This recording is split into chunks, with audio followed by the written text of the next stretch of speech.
For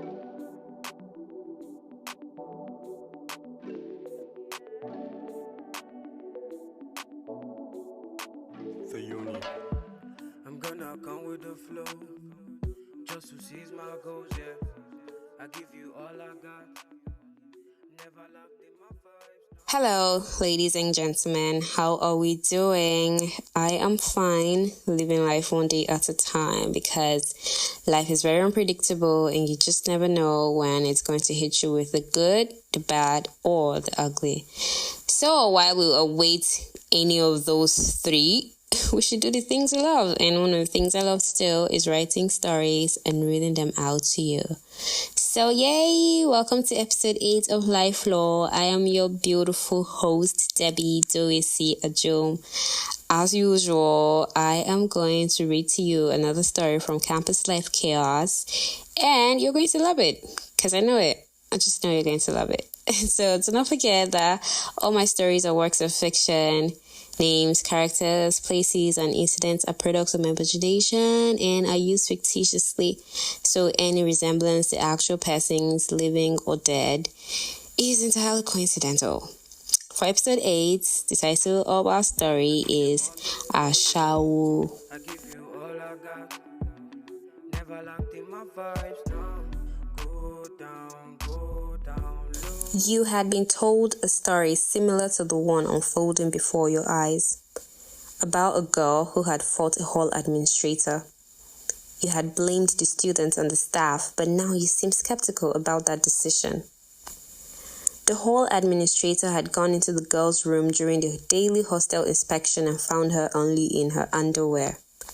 As a firm believer of Islam, she had rained down fire and brimstone on the students for being indecent, even going on to call her a prostitute. He had blamed her for trying to impose her religious beliefs on a Christian whose only crime was being comfortable in her room all by herself.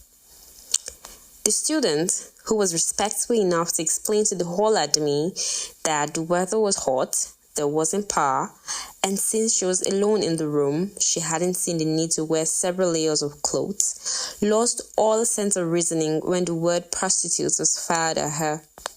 She slapped the insulter and grabbed her by the neck. It took the divine intervention of 5 girls in the room next door to separate the fight.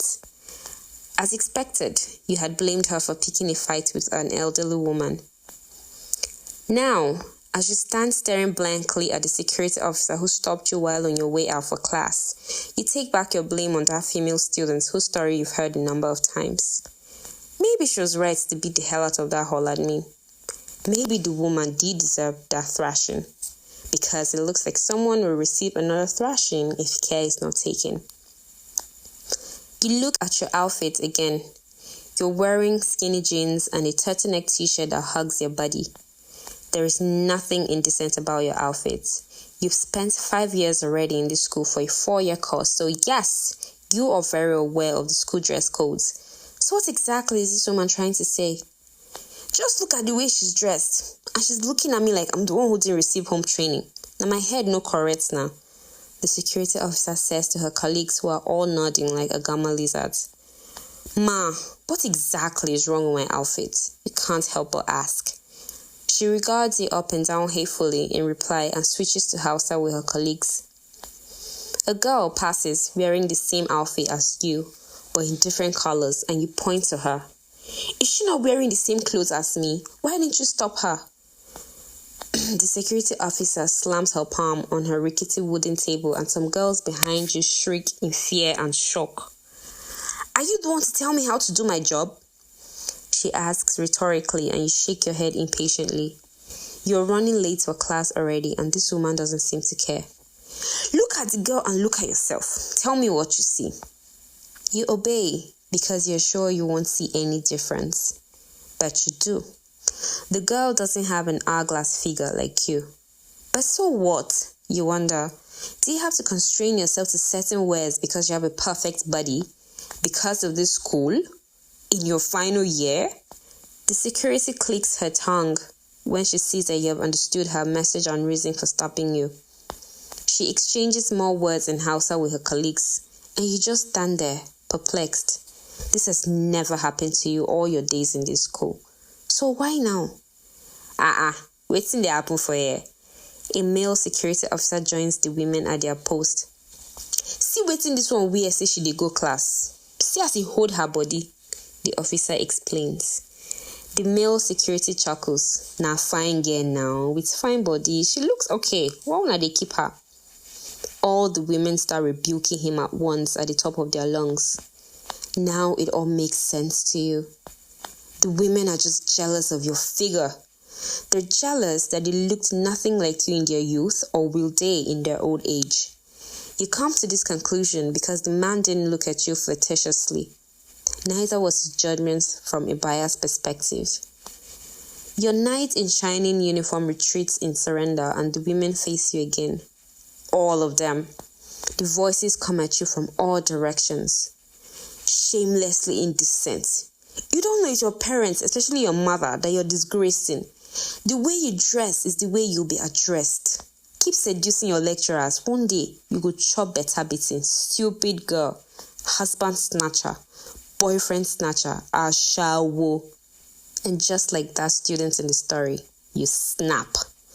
You tried your best to make sure things didn't escalate, but now you have no choice but to give these old witches a piece of your mind. Don't you dare! You scream in anger. Girls coming in and out of the hostel are talking in hushed tones. You have never seen me on the street or in bed with your husband, so you have no right to call me an Ashawo. It's not my fault that God blessed me with this body.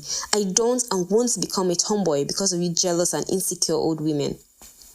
You keep venting, and for some minutes, the women dressed in green and white stare at you wide-eyed and unable to utter a single word. Students are no longer rushing in and out, but are gathered behind you and on the corridors, watching the show and whispering to one another. Are you mad? The security officer yells at you, her bleached face turning red. Almost immediately, she stands and raises her hand to your face, but you grab it. The crowd of onlookers shriek at your reflex action. Some are impressed by your audacity. Others are pitying you because they can't imagine what the consequences of not just arguing with the security personnel, but diverting a slap would be. I'm not mad, but if you want to see madness, I will show you.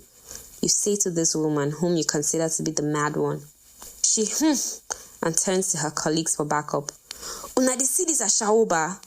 Don't call me an Ashawo, you retort, still holding her wrist. The murmurs from your uninvited guests now fill the entire place so much that you find it hard to hear what the other security officers are saying. You don't know how much time you spend here, but you know that you can no longer make it to your class. And whatever your fate is, you're going to accept it. But one thing you're not going to accept is these women intimidating you just because they're in uniform and standing guard over the hall. Let's be going, one of the other women says to you and pulls your hand off of her colleagues. You ask, where to? Security office. You go and explain yourself there. You leave her now. She wants to beat me, so let her beat me. I'm sure that's how she beat her mother at home. The mad woman cries. God forbid.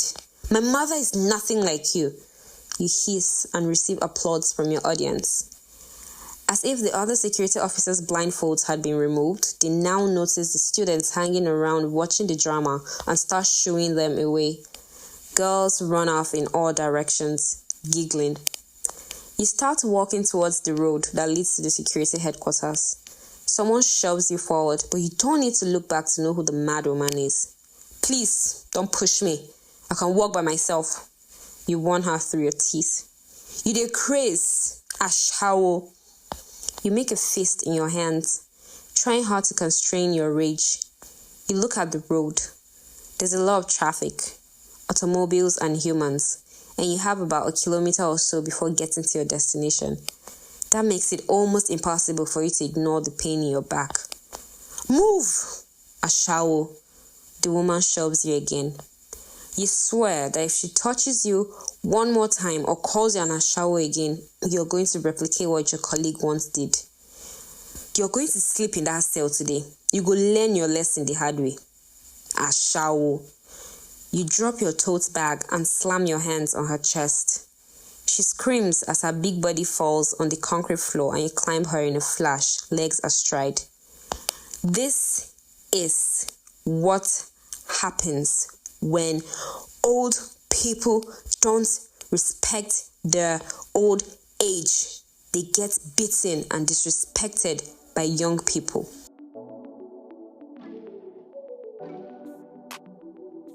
If you made it this far, even with my croaky voice and any intermittent coughs, you have come to the end of episode 8 of Life Law.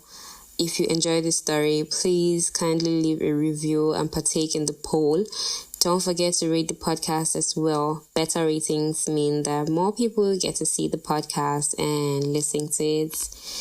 Please share as many people as possible. Do not forget that I upload new episodes every 2 weeks, so kindly hit the follow and subscribe button so you don't miss out on my new content. If you enjoyed the song I used in this episode, check the show notes for more information, and don't stop living life one day at a time. Bye. Go crazy for me, darling. Don't tease me, yes, please me.